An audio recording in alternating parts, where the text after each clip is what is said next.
Sir परिचय कोन मो ना हूँ रजनीकांत पाढ़ी हिंजी निर्वाचन मंडल कांग्रेस पार्टी विधायक प्रार्थी। आज हिंदीघाट तहसील कार्यालय आगे गणधारणा उद्देश्य देखु प्रथम उद्देश्य हूँ आपण शंकर आई हॉस्पिटल को एकर एकर जमी दे पार्टी किंतु गरीब लोक मान पट्टा खंडे दे पाना कहते गोचर जगह जदि गोचर जगह गरीब लोक देवाई शंकर हॉस्पिटल को देल केमी। द्वितीय कथाटी हूँ एठी जने किए जने बंधु करचंती मिनी स्टेडियम आगे जार प्लॉट हिंदी खातार प्लॉट नंबर होची 3081 से गोटे 5000 स्क्वायर फुट 3 महला कर सारे आम तहसीलदार को दुसुनी से इनक्वारी कर गरीब लोक पट्टा दिया पारनी किंतु जार पैसा बाहुबल अच्छी से मारी बही सरकार जगह घर कर मेडिकल देखिए डेंटिस्ट ना आई स्पेशलिस्ट ना एक्सरे मेसीन अच्छी एक्सरे करने को लोक ना अल्ट्रासाउंड अच्छी अल्ट्रासाउंड लोक ना फार्मासीस्ट ना कि नर्स ना मेडिकल अवस्था सबुठ भयंकर कथा होची आपणकर ओडिशार जंगल मानुआल ग्राम्य जंगल मानुआल क्लियर रे अच्छी जे ग्राम्य जंगल को कहीं भी छुई पारिबेनी किंतु खैड़ा बालीघाटर जेल बुतादार किरण पंडा से खैड़ार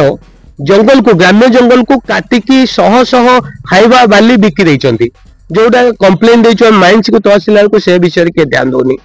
सबुठु भयंकर घटना होची आजिर जे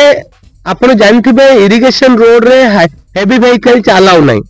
किंतु आम जो कुओ घाई अच्छी से कुओ घाई रे गुतादार जे किरण पंडा जे बाली गुतादार सी टिपर हाइवा सब नौचंती जोटा इरिगेशन एसटीओ को मुझे जनई किंतु से विषय रे निरवदस्ता बोध हुए तांकर कोन हेतिबो तांकर भीतर कथा हम कहि परिबानी जदि कुओ घाईटा भांगी जाए मु तहसीलदार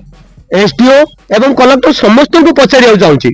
जदि कुओ घाईटा भांगे सी तो पैसा धरी जीव कुओ घाई भांगिले खरीडा सिकरी गिरिया आलोपुर जो पानी पशिव ए पिठी किए पड़ो जहाड़ा जमी रे बाली पशिगला किए देला कि पैसा तांको सेटा गला तापर गले 7 नंबर केनाल रे सीमेंट पाइप पकेकी ये बाली गाड़ी पास कर बाली गाड़ी केमती पास करियो तमे सीमेंट पाइप पकेया को किए अधिकार देला तहसीलदार और इरिगेशन एसटीओ देखी पाना बोधे ये सब विषय बारंबार बारंबार लिखित अभियोग कली करिया पर भाई केही सुनिलेनी न सुनिया पर बाध्य होकर मु आज गणधारणा बसछु मो सहित अन्य बंधु माने सहयोग करचंती आ जो पर्यंत ए सब जिनसर समाधान हबनी हम एठी बसु।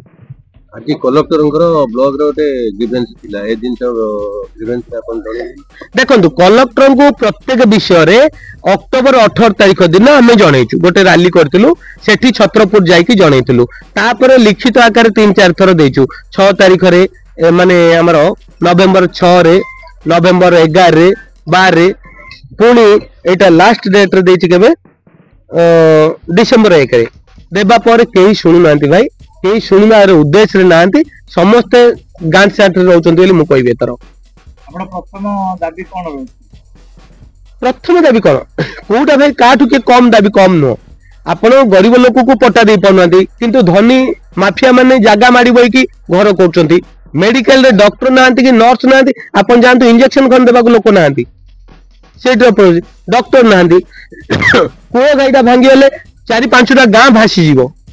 को गाई ऊपर चलची बोध इरिगेशन एसटीओ को सेटिंग दिबो जेटी को बिच को दाबीटा कम अछि हम कोडा प्रथम कहबी अभी नहीं गिरी आज कथा ही नहीं तहसीलदार तो सुनिया कुमार तहसीलदार बाको 2-4 थर आसिली किए जने गेट कीपर रोचंदी अध घंटा जग भाई अध घंटा जगले आम अन्य काम करबू ना अध घंटा जबू कथा भाई कि गोटे मद पीकी से आगे ठिया होता 24 घंटा आ ए विषय मिसिया को सुजोग दो ना तहसीलदार 2-3 दिन तले सिलेंडर पूरी बोलती आपण पुरस्तमपुर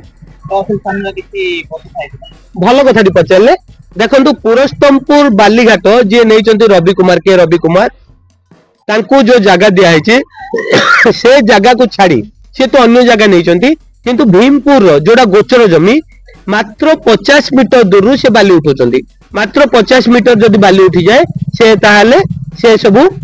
गाँ भितर पानी पशिबो कोळ घाई भांगिबो से विषय रे तहसीलदार पुरस्तमपुर आमे 2 जण वकील जाइतुल लेखि देबाउ किंतु किए जने चित्रसेन बेहरा किए जने आसिले आ मनोरंजन दास जो माने मु भाबुची रवि कुमार को से माने पोसा गुंडा हेतिबे न होले आमे तो जाइथुनु मेमोरेंडम देबाको आम दाबी देवा जाइलु दाबी देवा गले क्या आक्रमण होबार मुझे जानी सी 8-10 जन आसिले मत बाड़ेले टकी धरी तटी चिपी दे कहले धकिया मारले सब कले भाई सहिले मु पुलिस कांग्रेस दलीय कर्मी देखो कांग्रेस दलीय कर्मी से तो मोर संपर्क नहीं मोर संपर्क होची जनसाधारण सहित भीमपुर लोक मानू सेठाकर रवि कुमार जी गुंडा लगई कि कंप्लेन कले बाड़ामारा करछि से लोक माने मो पाखक आसिले मु जेहेतु प्राण को मो जीवन को पानी छड़े देछि मरिबा को मोर केबे भय नहीं तेणु करी ए गुंडा हुंडा दलाल मद बेपारी चोर मानक विरोध मोर स्वर उत्तोलन जारी रही रहिबो देखो गोटे मजा कथा कहले तारे वीडियो रे बुलाई रजनी बाड़ी चांदा मागुची भाई मु तो जाइथिली कंप्लेन देबाकू तमर रवि कुमार सहित की संपर्क अछि तमे आसी मते प्रतिरोध कलो चांदा किए मागुची एथरो आपण लॉजिक रु टिके बाहर करंतु दो भीतर किए ना कदई मु खाइनी तमे काई के आसिलो भाई तमे कहउछो विधायक प्रार्थी तमे कोन देखा जाउनी भीमपुर तमे का 50 मीटर आगु बाली बाहउची ताल तो 15 दिन आगु तमे काई रात रे बाली घाट बंद करतिलो कोन एमि तुम घाट सूत्र वाला बाली चालू वाला